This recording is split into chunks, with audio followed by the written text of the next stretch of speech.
हम लोग पंचमाक्षर नियम पढ़ेंगे। क्या पढ़ेंगे हम लोग? पंचमाक्षर नियम। ये पंचमाक्षर नियम क्या है और जो हम पंचमाक्षर लिखे हैं वो पंचमाक्षर सही है क्या? पंच अगर हमको लिखना पड़ेगा, देखो पंच क्या लिखते हैं हम लोग? ऐसे लिखते हैं ना जी। लेकिन सही में प, य और च, ये पंच, इसका उच्चारण ये होता है पंच, पंच, इसका उच्चारण पंच ऐसे होता है। अगर हम लिखते हैं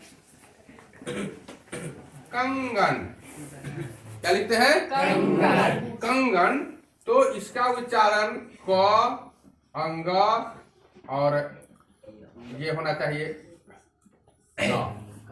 कंगन, ये हुआ कंगन, कंगन, कंगन, ये उच्चारण हो गया। अगर हमको लिखना है चंचल, चंचल तो चंचल तो उस तरह से हम लोग पंच तो बता दिए हैं। चंदन, क्या लिखा? चंदन, चंदन, चंदन, ये लिखा हमने चंदन। तो इसको हम लोग ऐसे भी लिखते हैं, बोले लिखते हैं कि नहीं लिखते हैं? ये तो जानवे करता है जी। अच्छा, अगर हमको लिखना है कंठ, तो बोलो इसको हम लोग कंठ लिखते हैं क्या? ना, बिल्कुल नहीं। इसको हम लोग ऐसे लिखते हैं, ये सही है, ये गलत होता है। हम लोग ऐसे कंठ नहीं लिखते हैं, नहीं लिखते हैं, क्योंकि अब बता दो ऐसे कंठ हम लोग क्यों ना लिखते हैं यहाँ पर। ये बिल्कुल गलत है और ये बिल्कुल सही है। हम लोग कंठ ऐसे लिखते हैं, लिखते हैं जी। और भी कुंड, कुंड क्या लिखा हमने? तो कुंड को कैसे लिखते हैं? ऐसे लिखते हैं क्या?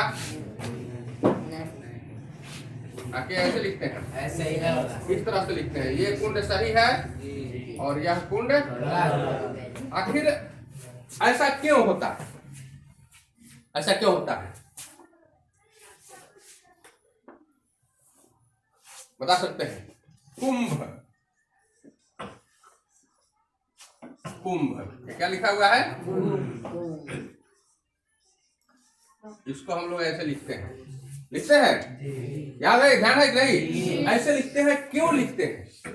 ऐसा तो लिखा हुआ कहीं नहीं देखा था, लेकिन अब देख लो ऐसे भी लिखते हैं, यह भी सही है। हम पंच ऐसे लिखे या फिर पंच पंचांग, पंचांग जानते हो जी? पंचांग वहां पर पंचांग कैसे लिखते हैं? अंग में ग लगाते हैं, अंग में क्या लगाते हैं? ये होता है पंचांग, ये होता है पंचांग, पंचांग। तो देखो इसमें कहते हैं लोग कि पंचमाक्षर नियम लगता है। अभी पंचमाक्षर नियम क्या है? तो ये जो है किस पर अनुस्वार लगा, उसके बाद क्या लिखा हुआ है? क्या लिखा हुआ है? च। पंचमाक्षर मतलब पंचवा अक्षर, पंचम अक्षर पंचमाक्षर। तो पंचम अक्षर कौन कोने में होता है जी? तो कवर्ग में होता है, चवर्ग में, तवर्ग में, तवर्ग में, पवर्ग में, पांचों गुण होता है। तो पांचों गुण में ही ये सब नियम लगता है। अब पंचमाक्षर में होता क्या है कि प पर अनुस्वार तो है, लेकिन इसके बाद क्या है? च है।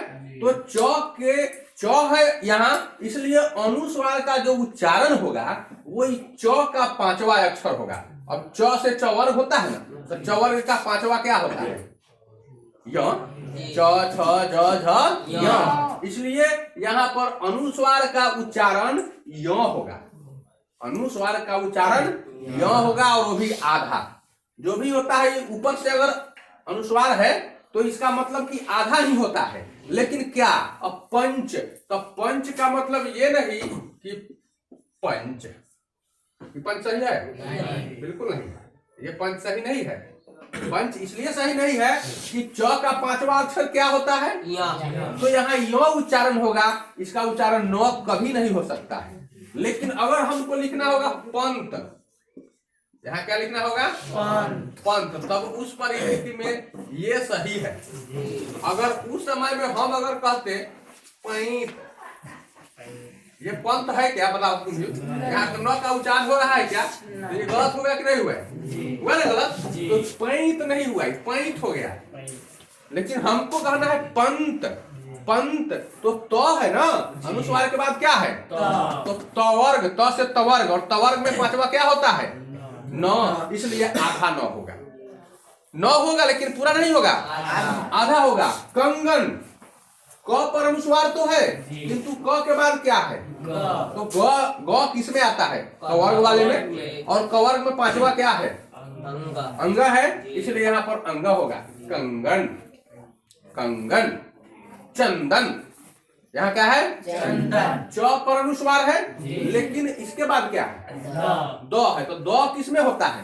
तवर्ग में, और तवर्ग का पांचवा अक्षर न होता है। जो ऐसा न होता है तो आधा ही उच्चारण होगा। तो चंदन ऐसे सही होता है। ये चंदन सही है, किंतु अगर हम ऐसे लिख दे चंदन, ये भी तो चंदन है ना जी। क्या ये चंदन सही है? कोई आदमी ऐसे चंदन लिखता है? नहीं लिखता है, गलत हो जाता है। क्यों गलत होता है?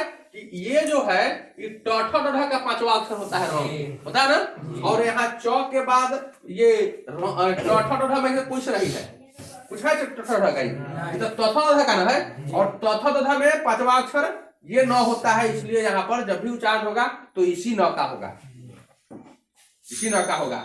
कवर्गी न इसको कहते हैं। कंठ, क पर तो अनुस्वार है किंतु क के बाद क्या है? टवर्ग में आता है। टवर्ग में तो टवर्ग में आता है, और टवर्ग का पांचवा अक्षर क्या होता है? र होता है, र होता है ना। तो टवर्गी, टवर्गी र कहते हैं उसको। तो ये र होगा, ये नहीं होगा, ये होगा नहीं। तो तथोध में आता है, हमको यहाँ टठोध वाला में है, तो टठोध वाला में ये होता है, इसलिए ये सही है। ये क्या होगा? गलत है। कुंड, कुंड को हम लोग ऐसे नहीं लिखते हैं, ऐसे लिखते हैं क्योंकि क पर अनुस्वार तो है लेकिन इसके बाद ड है, और ड टठोढ़ में आता है। तो टठोढ़ का पांचवा अक्षर क्या होता है? ये र होता है। यही आधा लिखेंगे, ये आधा नहीं लिखेंगे, ऐसे कुंड कभी नहीं लिखेंगे। आई बात समझ में? कोई बात समझ में आ रही है? आखिर क्यों हम लोग ऐसा करते हैं? कुंभ, अब लोग यहाँ कुंभ लिखा तो कुंभ तो लिखा, क के बाद क पर अनुस्वार तो है लेकिन क के बाद क्या है? भ किस में आता है? पवर्ग में। तो उसका पांचवा क्या होता है? म होता है, होता है ना। तो यहाँ म होता है, इसलिए यहाँ पर अनुस्वार का उच्चारण क्या हो गया? म हो गया। अब सोच लो, अनुस्वार का उच्चारण कहीं य होता है, अनुस्वार का उच्चारण कहीं अंग हो जाता है, यहाँ पर कहीं र हो जाता है, कहीं न हो जाता है, और कहीं म हो जाता है। तो अनुस्वार का जो उच्चारण है, अनुस्वार का जो उच्चारण है, यह क्या क्या हो सकता है? कहीं कहीं अंग होता है, कहीं कहीं य होता है, कहीं कहीं तो ये आधा होता है। ये सब क्या होता है? आधे होता है, आधे होता है। और यहाँ हलत दे देंगे, यहाँ क्या देंगे? हलत दे देंगे। आधा उच्चारण हो रहा है, कहीं कहीं आधा ये हो जाएगा, कहीं कहीं आधा न हो जाएगा इस तरह से, और कहीं कहीं आधा न हो जाएगा। इस तरह से उच्चारण होता है। तो अनुस्वार के ये 5 उच्चारण होते हैं। अब ये नहीं कि अनुस्वार मतलब खाली न मत समझना, यही ना समझते थे पहले कि अनुस्वार का मतलब क्या समझते था लोग? न। लेकिन ऐसा नहीं है, अनुस्वार के 5 मतलब हो सकते हैं, और इसी को कहते हैं हम लोग व्याकरण का पंचमाक्षर नियम।